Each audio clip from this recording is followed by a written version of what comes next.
What's going on, everybody? Brian Mann here, Hands-On Auto Training, September 2nd, 2021.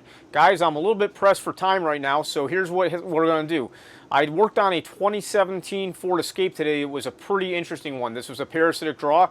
I have a lot of footage. I'm going to toss some of it pretty much unedited up for you guys to see here. And also a little bit about parasitic draw testing using millivolts on your voltmeter to find a source of a draw. That's going to be towards the end of the video. You're going to see kind of unedited. It's just going to roll. So just to let you know about that. The YTech overview video is up on the membership site. I got that there for you guys, so that's cool.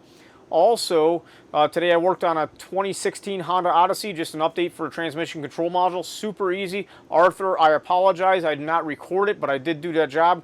And also we did a transmission control module on a Ford Focus or Fiesta. I think it was a Focus, a 14. And the beautiful thing is, that's the first one I've done in a little while. This used to be like a 5-a-week job for me. Now I've just seen one. These things have been on international galactic back order, so they're finally rolling through, so that's awesome. I see some work coming very shortly for that. So here goes that 17 Ford. Everybody, I want to make sure you guys understand how easy it is to find a draw using millivolt drop testing. I did check all the fuses in the passenger compartment underneath the glove box. I did all these fuses here. I did pull all the J-case fuses and we still had a draw. And I just want to make sure you understand, if you have a auto ranging meter, let me make sure you guys can see this okay. You want to make sure you take your auto ranging meter and you set it to the range for millivolts, okay? So your meter does not have to hunt around and try to auto range. You want that set to millivolts up there. And you can see it's very sensitive. It's reading all kinds of stuff. But if we put our multimeter leads together, let me prop that up so you can see, if we put our multimeter leads together, we have 0 volts. Now, anytime we have current flow in any circuit, we will have a voltage drop, okay? So, if I show a voltage drop in any of these circuits across a fuse, even these giant fuses here, that means that we have current flowing through that circuit. So I'm going to go testing on each side of these fuses. And there you go, 3.9 millivolts right now, 3.9 millivolts, and this is the fuse with the draw on it. So, just want to make sure you understand it's that easy. I have a lot of stuff on the Hands-On Auto Training membership site that will go into in detail about this stuff, but make sure you do this. Save you a lot of time. But then I had to dig out this fuse block by taking out the air cleaner and all that nonsense. And I did a voltage drop test across each one of these fuses. And as you see here, I have this one undone. So this is kind of where we're starting out here. I would like to just show you, actually, let me show you like this. You guys keep an eye here. When I hook this up, you'll probably see it spark. Oh yeah, we got some current flow there, don't we? Now this fuse actually goes to the heater booster. They call it the electronic heater booster. It's a boost circuit inside of the boost circuit. It's a, I guess it's an electric heater grid to help the car warm up faster for the passengers in the cabin. So we're going to be investigating that if we go any further here.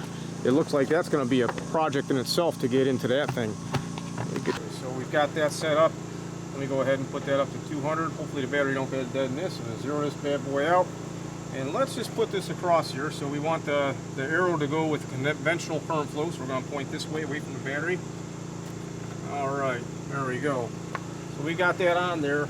And as you see here, we have very little draw. I'm going to go ahead and hook this up. There's our draw. Right now we're showing, I'd say about 23 amps. Holy smokes. Kinds of stuff. So guys, I'll be the first one to tell you, this vehicle was running briefly for just a little bit when I got to it. I had this heat signature here. I don't know if you can see that well, but that's where that boost heater is, behind this panel. So we're going to go ahead and take that off and look. But I was looking at all kinds of stuff. Now, connector, let me shine the light there.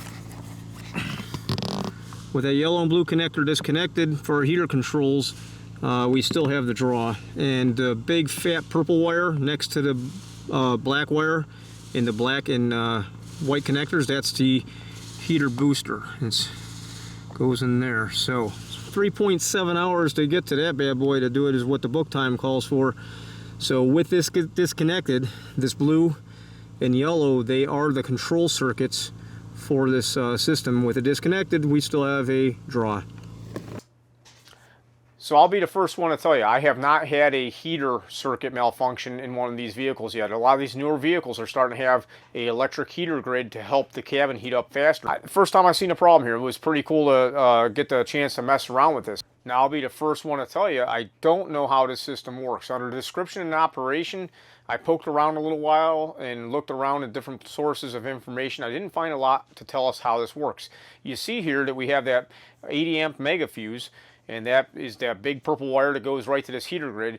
But we also have yellow wire from the automatic climate control system, and on the electric booster heater, they call this, it says that's ignition. So I'm assuming that this booster circuit should not be able to turn on unless there's voltage on this circuit for ignition, right?